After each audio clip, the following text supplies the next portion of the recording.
Hello, j'espère que vous allez bien. Je suis très contente aujourd'hui de vous retrouver pour une vidéo un petit peu spéciale, plus à cœur ouvert. Voilà, ça va être une vidéo blabla et je me suis dit quoi de mieux que de faire cette vidéo en buvant du thé et en mangeant des chouquettes, vous voyez. Donc, bienvenue à ma petite tea party. J'espère que vous allez bien. Sans plus tarder, le thé est prêt. Donc, je pense que je vais vous servir. Hop. Vous me dites stop, hein. Pioup. Et je me sers. J'ai sorti les tasses que mes grands-parents m'ont offert. Comme quoi, vous voyez, vous êtes des invités très spéciaux. Hop. Tenez, prenez une chouquette. Je suis allée les chercher à Mamiche, qui est une boulangerie dans le 9e, si je me trompe pas. Et apparemment, c'est excellent ce qu'ils font. Écoutez, on va tester aujourd'hui. Voilà, j'avais envie de parler un petit peu avec vous de tout et de rien. Donc ça va être une vidéo où j'avais envie à la fois de vous parler de la notion d'échec, aussi de mon rapport à Booktube, puisque ça fait maintenant un an, un peu plus, que j'ai décidé d'élargir ma chaîne et je voulais vous parler de ça. Et aussi bien, de l'avenir de la chaîne, des vidéos que j'ai envie de faire, qu'est-ce qui a pu changer, sur quoi j'ai envie d'évoluer en ce moment, etc. Donc écoutez, si tout ça vous intéresse, eh bien restez et buvons ensemble ce thé. Pour commencer, comme je vous le dis, je voulais qu'on parle de la notion d'échec. Et c'est vrai que sur cette chaîne, je parle beaucoup de choses, de livres, de storytelling, un peu plus de lifestyle, de créativité, etc. Je parle un peu moins de moi parce que je pense que le but aussi de la chaîne, c'est le partage et de vous apporter des trucs plus que de vous parler de moi, vous voyez ce que je veux dire. Mais des fois je pense que les deux peuvent se recouper et que ça peut être intéressant. Et aujourd'hui je voulais vous parler de la notion d'échec, puisque ça fait quelques mois maintenant que je cherche un travail dans l'édition.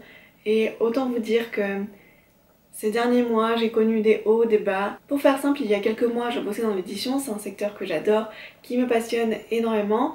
Sauf que ces derniers mois j'ai dû retrouver un travail et malgré les nombreuses candidatures, les nombreux entretiens que j'ai pu passer, je n'ai toujours rien trouvé. Honnêtement, c'est pas hyper simple de me montrer vulnérable aujourd'hui en vidéo et de vous dire tout ça, parce que ces derniers mois, j'ai eu tendance à associer tout le fait qu'on me recontacte pas, le fait qu'on choisisse un autre candidat, le fait que j'ai des refus comme des échecs. Et tout de suite, il y a un truc qui fait dans notre cerveau que chaque objectif qu'on n'atteint pas, chaque chose qu'on réussit pas, on l'associe tout de suite à un échec et obligatoirement on va se dévaloriser, on va dire qu'on n'est pas assez bien, que clairement si ça marche pas c'est parce que c'est nous qui avons un problème, etc. Et mettre la faute sur nous plutôt que sur le fait qu'aujourd'hui c'est compliqué d'avoir un travail en plein milieu d'une pandémie mondiale. Et aussi que le secteur de l'édition, c'est un secteur qui est bouché, où il y a énormément de candidats et très peu d'offres à la clé. Et il faut en être conscient, je pense, quand on veut se professionnaliser dans l'édition. Et finalement, je me suis dit, mais qu'est-ce que c'est l'échec et qu'est-ce que ça veut dire en vrai? Parce que si on regarde la définition dans le Larousse, il est dit que l'échec c'est un résultat négatif d'une tentative, d'une entreprise, un manque de réussite, une défaite, un manque de succès et un revers. Et en fait, à cause de cette définition, chaque chose qu'on réussit pas, chaque expérience où on n'arrive pas à atteindre nos objectifs ou qui n'est pas assez bien pour nous ou qui n'a pas le résultat escompté, on l'associe obligatoirement à quelque chose de négatif, à cause de cette définition de l'échec. Et c'est pour ça que j'ai décidé, et du moins je vais essayer, de changer tous les rouages de mon cerveau qui veulent tout de suite associer ces expériences qui n'arrivent pas à ce que je veux à des échecs. Et je vous encourage à faire de même. En fait, c'est vraiment un point de vue de perspective. C'est comme en fait changer de lunettes. Et je vous jure que j'ai pas changé de lunettes juste sur cette vidéo, mais le fait qu'on change de lunettes, est-ce que c'est un échec parce que notre vue régresse? Mais est-ce que c'est pas aussi l'opportunité d'affirmer un nouveau style et aussi d'avoir un regard neuf sur le monde? Vous voyez ce que je veux dire? Et je pense que pour chaque expérience qu'on peut vivre et qui nous paraît négative au premier abord, il faut qu'on retourne tout ça et qu'on se dise regarde, qu'est-ce que ça m'a apporté? Qu'est-ce que j'ai appris sur moi? Qu'est-ce que je peux améliorer? Et surtout, être fier de son parcours. Parce que même si, de mon côté, j'ai passé de nombreux entretiens, enfin plusieurs entretiens, et que j'ai fait plusieurs candidatures, et que ça n'a pas forcément abouti, je suis quand même reconnaissante d'avoir pu avoir plusieurs entretiens, d'avoir quand même été sélectionnée malgré de nombreux candidats, d'avoir pu rencontrer différentes personnes dans l'édition, parce que malgré tout, ça me permet d'élargir mon réseau et c'est toujours aussi quelque chose d'hyper intéressant et ça permet aussi à chaque entretien de voir comment chaque entreprise fonctionne. Et aussi ce que je trouve hyper intéressant de mon côté et que je vous conseille de garder en tête quand vous cherchez un travail ou un stage ou une alternance, etc., c'est que la manière dont vous êtes reçu en entretien, la manière dont votre candidature est traitée par un possible employeur ou un RH, ça montre toute la culture de l'entreprise et aussi ça montre aussi si ça colle avec votre personnalité, si c'est un environnement sain, etc. Donc c'est aussi quelque chose à avoir en tête et déjà vous pouvez vous dire voilà, j'ai réussi à captiver l'attention d'un potentiel employeur, je suis là parmi plusieurs candidats, c'est mon profil qu'ils ont sélectionné, donc clairement vous pouvez être fiers de vous et je pars toujours du principe que si les choses ne se font pas, c'est pour une raison. Et j'ai un petit conseil pour vous, si en ce moment vous vous dites que rien ne va, que votre vie est complètement pourrie, que vraiment ça va pas et que vous avez l'impression de régresser et que rien ne va et que votre vie est un chaos total, juste repensez à l'adolescent que vous étiez à 14 ans et regardez tout le parcours que vous avez pu accomplir. Ou même à l'enfant que vous étiez à 10 ans, tout dépend de votre âge, mais repensez. Moi je repense à la Gwendoline que j'étais, qui a 14 ans, qui était hyper introvertie, qui avait peur d'exprimer son point de vue et qui était à des milliers de kilomètres de penser que je pourrais habiter à Paris, avoir mon propre appartement. Et surtout, il ne faut pas oublier tout ce que vous avez réussi à accomplir aujourd'hui, même les plus petites choses, même ce qui vous paraît le plus insignifiant, parce que c'est vrai que quand on n'a pas quelque chose, on a tendance à se concentrer sur ce qu'on n'a pas et on oublie trop souvent tout ce qu'on a pu accomplir déjà, que ça soit personnellement, professionnellement, etc. Et toutes les choses en fait pour lesquelles vous pouvez être fiers de vous. Personnellement par exemple, quand je doute professionnellement de mes capacités, que je me dis que peut-être j'ai pas ma place dans l'édition, je regarde les livres sur lesquels j'ai travaillé, qui sont juste à côté, et je me dis qu'en fait je suis capable de le faire puisque je l'ai déjà fait, et même de voir son nom dans les remerciements. Alors attendez, que je clarifie les choses. Je ne veux pas devenir éditrice pour avoir mon nom dans les remerciements, qu'on soit tout à fait d'accord, un auteur n'est pas obligé de faire des remerciements, ni même de citer l'éditeur, enfin il fait ce qu'il veut. Et je m'attendais pas en fait, durant ma première expérience en édition, ma vraie première expérience en édition, à voir mon nom dans les remerciements et c'est quelque chose qui me fait relativiser et vous voyez c'est le genre de petits trucs qui vous dit peut-être que ça marche pas maintenant mais vous savez on peut y arriver autrement. De mon côté voilà un peu comment j'essaye de gérer la notion de l'échec, j'essaye de voir les choses différemment et surtout si vous voulez réussir un projet ou que vous voulez travailler dans un secteur qui vous paraît impossible, rien n'est impossible, si je suis capable de le faire, vous pouvez le faire honnêtement, il faut juste vous investir, persévérer, ça serait vraiment mon plus gros conseil, persévérer. Honnêtement n'hésitez pas à mettre toutes les chances de votre côté, de vous déplacer et surtout ne prenez pas à cœur tous les refus que vous pouvez avoir et surtout ne laissez pas tout ça vous atteindre, même si on vous dit que vous n'y arriverez jamais. Sincèrement de tout cœur, si moi j'ai réussi à travailler dans l'édition alors que j'ai même pas un master d'édition parisien, que vraiment j'avais vraiment pas toutes les chances de mon côté, si je peux y arriver, vous pouvez le faire. Vraiment juste persévérer, croyez en vous et surtout n'ayez pas peur d'investir sur vous, de croire en vos capacités. Et si je pourrais peut-être vous faire une vidéo sur l'édition, je voudrais pas trop parler en détail de où est-ce que j'ai travaillé, etc. parce que professionnellement je pense pas que j'ai le droit et je veux aussi garder une part pour moi, vous voyez ce que je veux dire, pas tout étaler sur internet. Mais voilà, je pourrais peut-être vous donner des conseils, vous parler un petit peu plus de l'édition si jamais ça vous intéresse. Et sans transition, enfin peut-être je vais manger une chouquette pour faire la transition, on va parler de Booktube, mon rapport à Booktube, etc. Parce que c'est aussi quelque chose que je voulais évoquer avec vous aujourd'hui.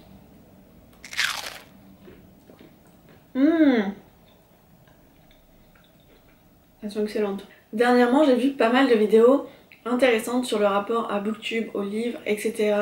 Il y a notamment eu la vidéo de Quartier du Livre et de Brunel qui ont parlé de leur rapport à Booktube.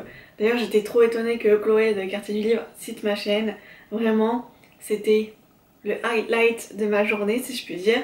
Et il y a aussi Christiane qui a parlé aussi de la question du fait que elle voulait parler pas seulement de livres young adultes mais aussi de documentaires, de romans adultes, etc. Que vraiment ses goûts de lecture évoluaient.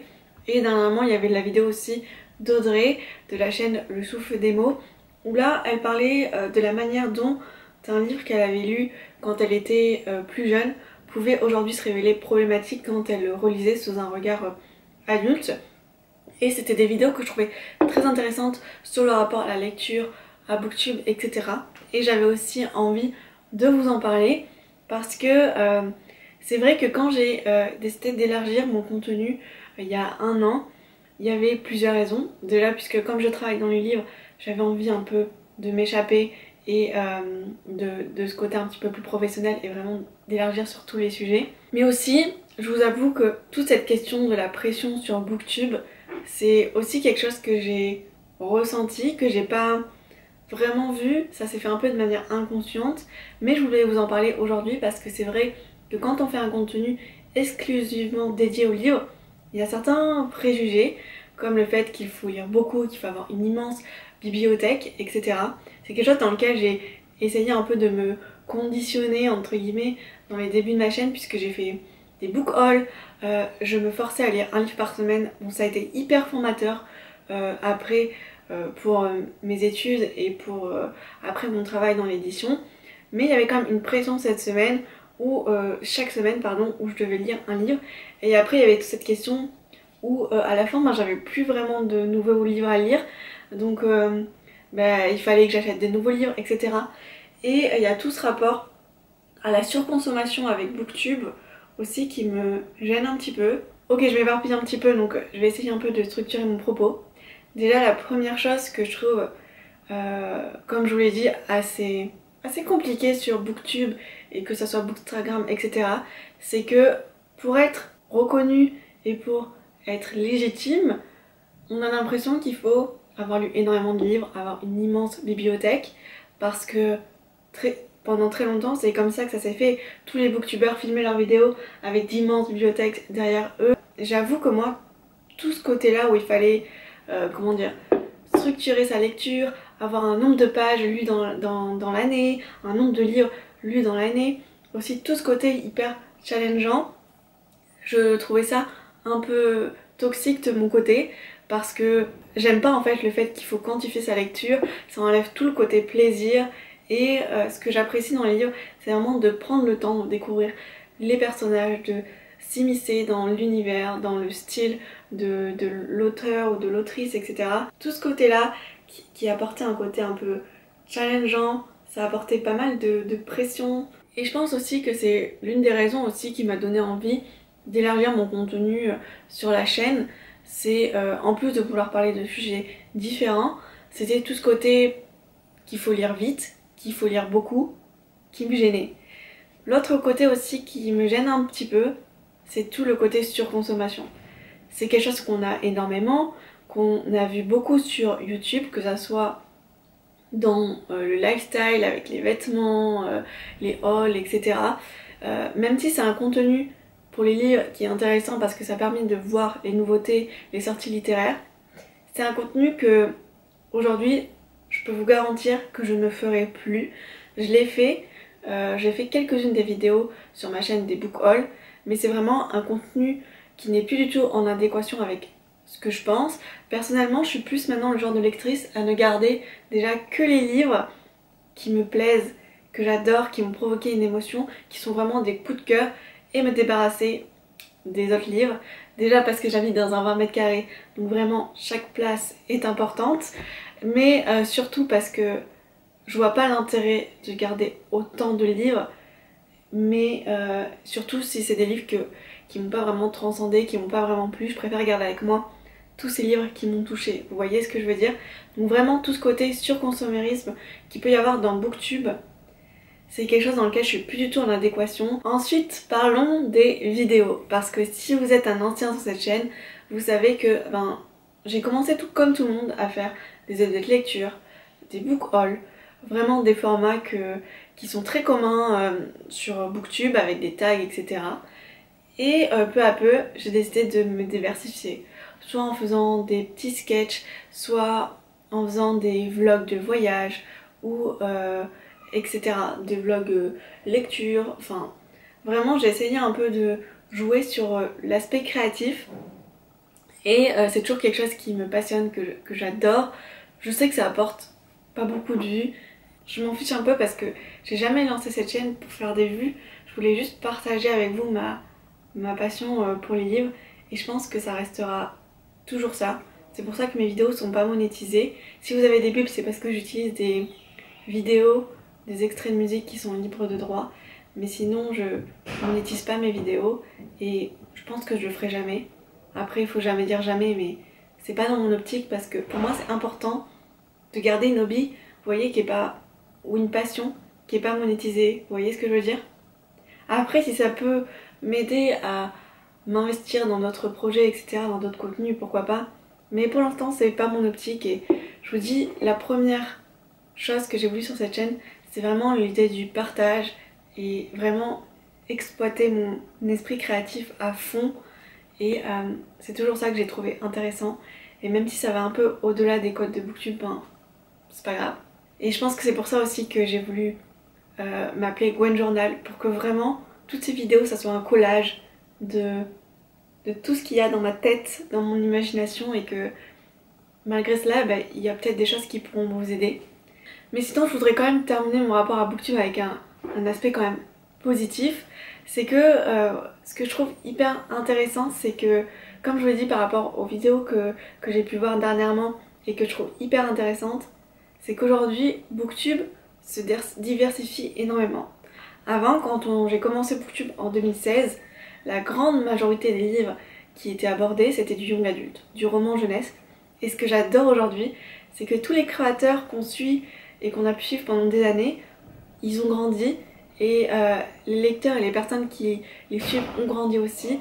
Et donc aujourd'hui, il y a plein de thématiques qui sont abordées, que ce soit le manga, la bande dessinée, le roman adulte, les témoignages.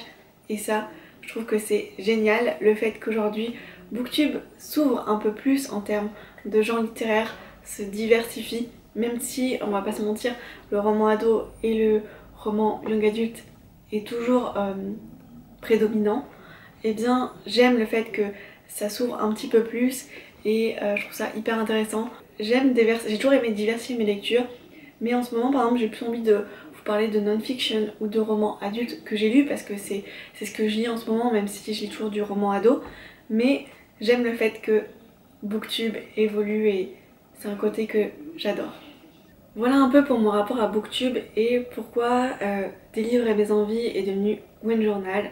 C'était voilà à la fois une envie d'élargir les sujets, mais aussi de me détacher un peu de Booktube et de toutes les codes et la pression qu'il peut y avoir aujourd'hui. Après je regarde toujours énormément de contenu sur Booktube, que ça soit francophone ou anglophone, en plus de toutes les chaînes que je peux regarder aujourd'hui. Donc vraiment, je continuerai à parler de livres, mais ce que j'aime avec ce nouveau pseudo, cette nouvelle chaîne, c'est que vraiment, je peux vous parler de plein de choses en même temps. Et c'est pour ça que je voulais vous parler de l'avenir de la chaîne.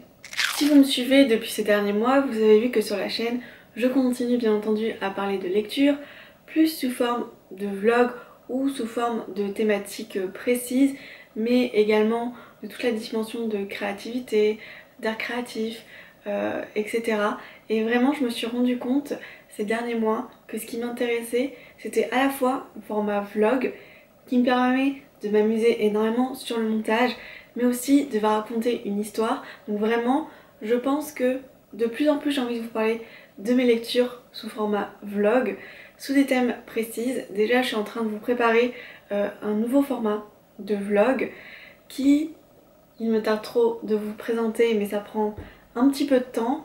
C'est surtout moi en fait qui galère à lire les livres, mais j'ai hâte de vous présenter tout ça. Et l'autre dimension que je trouve hyper intéressante en ce moment, c'est tout le côté storytelling.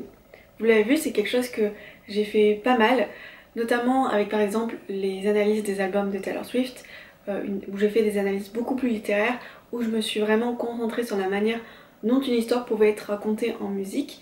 Je vous mettrai le lien dans le petit i.